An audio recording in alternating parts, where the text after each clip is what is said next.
Hi, my name is Danielle Miller, and I will be doing my Cultural Competency and Global Leadership project on Spain. First off, kind of a little background of history of Spain and the cultural impact. The first known people were the Celts and the Iberians during the Roman Empire and the conquest of lands across the world. Spain became one of the most powerful kingdoms in the 16th and 17th century due to the quick conquer of the land, which was known as the Iberian Peninsula, which turned into Hispania, which is now known as Spain. With continuous wars throughout the centuries, there led to several economic downfalls and weakened power until around the 20th century, when they reinstated democracy in the form of a parliamentary constitutional monarchy in 1978. And then close into 1986, they then became a member of the European Union, which has continued to be a major seat in the EU for Spain and the decisions that it has made. Next, I want to talk about the overview. The Spain lies on the Iberian Peninsula in southwestern Europe, and it includes territories such as the Balearic Islands and the Canary Islands, located in the Mediterranean as well as the Atlantic Ocean.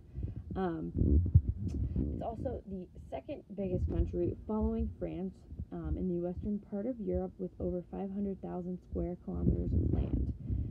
Climate-wise, Mediterranean, seen as semi-arid on land and the ocean, but is mostly seen as having cloudy coastlines, being a little bit cooler on those coastlines, with hot summers and pretty cool winters.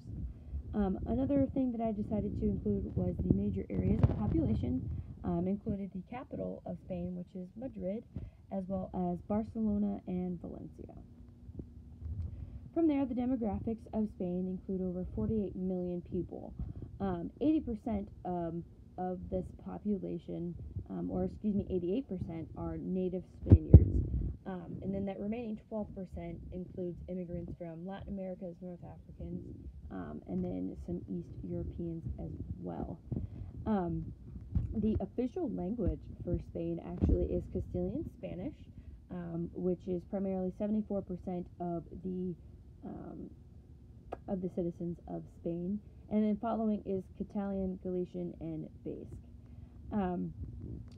Primarily throughout Europe, in history, Roman Catholicism has been a very popular and well-known religion, which, as you can see, makes up about 68% of the religion's practice in Spain. I went ahead and included atheists, others, and undeclared, in order to incorporate different religions, including Hinduism, Buddhism, Christianity, etc., and those that aren't necessarily accustomed to a specific religion. One important aspect of demographics of Spain includes the net immigration rate. For every 1,000 people in Spain, there are 7 migrants, which is the big aspect of the immigration and refugees that I will mention later. As stated before, the government is a parliamentary government under a constitutional monarchy, and basically it consists of 2 main leaders. For monarchy, there is a king of Spain, which is responsible for being the head of state as well as the commander-in-chief. However, Felipe VI, who is the current king of Spain, only retains the title as king. He actually has no power or decision in accomplishing political, economic, or essential decisions for Spain as a whole, and is more seen as the poster child of Spain and being more of an influencer and about the people. On the other hand, for the parliamentary portion of the government, the current prime minister, as you can see to the right, is Mariano Rajoy. He has been in office since 2011, and is primarily responsible for all the decisions of Spain. including being the seat attendee for the European Union. With economics, Spain is seen as the 12th biggest economy in the world. As of 2011, their GPD per capita was about $31,000, which has increasingly grown in 2016 to about $38,000. The unemployment rate and inflation rate both have decreased as time has gone on. As of now, of 2016, the unemployment rate has lowered to around 18.6. Spain is also seen as the 23rd highest Human Development Index and Quality of Life Index due to the increased value of spending time as well as creating the best life for you and your family. Spain is also very industrialized. They have a very large sector for service, which makes up about 71% of the economic makeup. This is because of several large transitional companies that reside and operate out of Spain in order to accomplish the best monetary aspect of their businesses. And then, of course, agriculture, which is a pretty small area of their economy, but industry is definitely another. But three most popular transnational issues include illicit drugs, ongoing refugees, and shared sovereignty. Illicit drugs, Spain has a very large coastline, and it is a large or a very popular area for drug traffickers. The main issues since the time that Spain has really become established has really been the main source for cocaine, heroin, marijuana, etc. And luckily, several law enforcement between all of the different countries around the area have been working together to try and infiltrate and begin to stop this drug trafficking.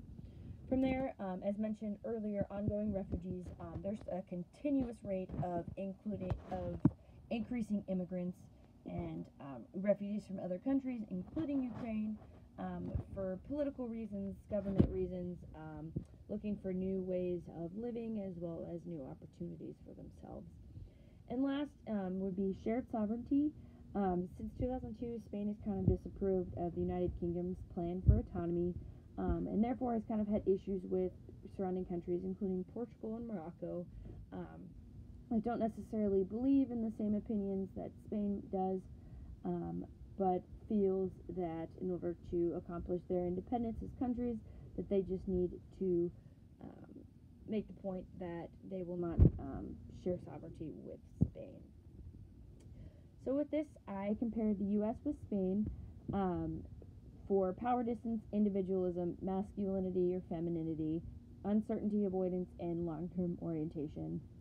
Overall, Spain is very much about accepting where you are on a hierarchy standpoint.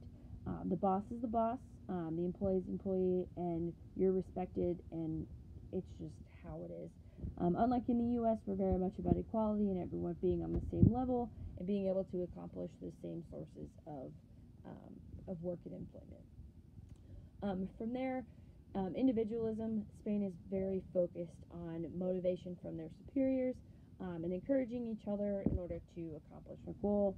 While in the U.S., it's more either you're very individual or you're very group-oriented and you focus mainly on relying on others and being able to accomplish a goal without actually having to work to the full extent of your abilities.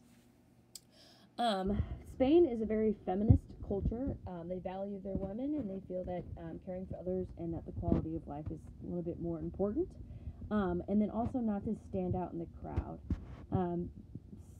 Spain doesn't like to be the center of attention, unlike the U.S., which seems to do it a lot.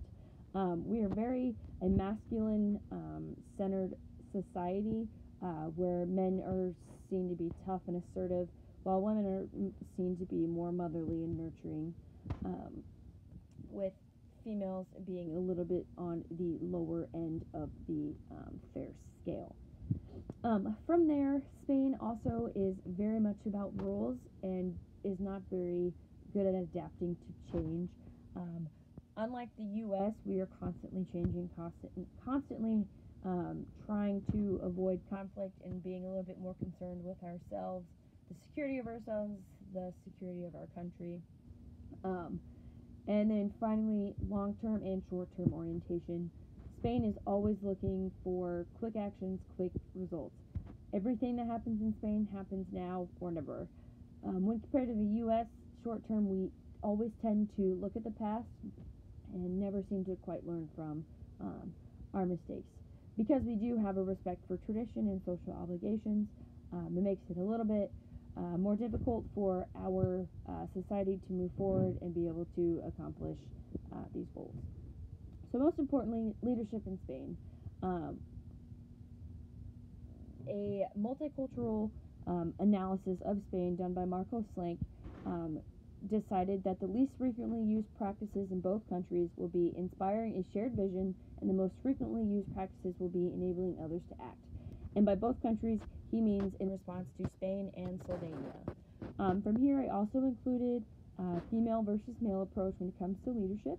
Females are more likely to use instructional leadership with the use of creativity, values, and beliefs, while males are a little bit more accustomed to using administrative leadership, using rules, and having them done the way it was written and the way it's supposed to be done. Spain is definitely a country that's focused on being able to remain, I guess, focused around values and beliefs of each individual, and then as a population as a whole, they look to be able to upgrade and continue to enhance the uses of leadership in Spain to accomplish that goal. Kind of what I found here was a comparison of Slovenia and Spain, kind of on some different areas of practices versus values, with different areas, including, like I mentioned earlier, the uncertainty, avoidance, assertiveness, orientation, performance, etc. And as you can see, Spain is definitely more focused on the use of values rather than practices. And it's really interesting to see. And then this one is more based on traits. Spain is definitely more charismatic and value-based and team-oriented, but lacking self-protection. Obviously, Spain is definitely a more personalized and charismatic and valuable country that strives for success and strives for the use of people's opinions and values. But I really think that being able to see kind of an area between Spain and Slovenia that you can compare kind of the percentages across the world of where they stand on these scores of traits and how they accomplish leadership in their country. And then lastly, here's just my Works Cited page. This includes the scholarly article that I found being a multicultural analysis of Slovenia and of Spain. I really hope that you enjoyed this presentation, and if you have any questions, I'd be happy to answer them. But thank you again for watching, and yeah, have a good day.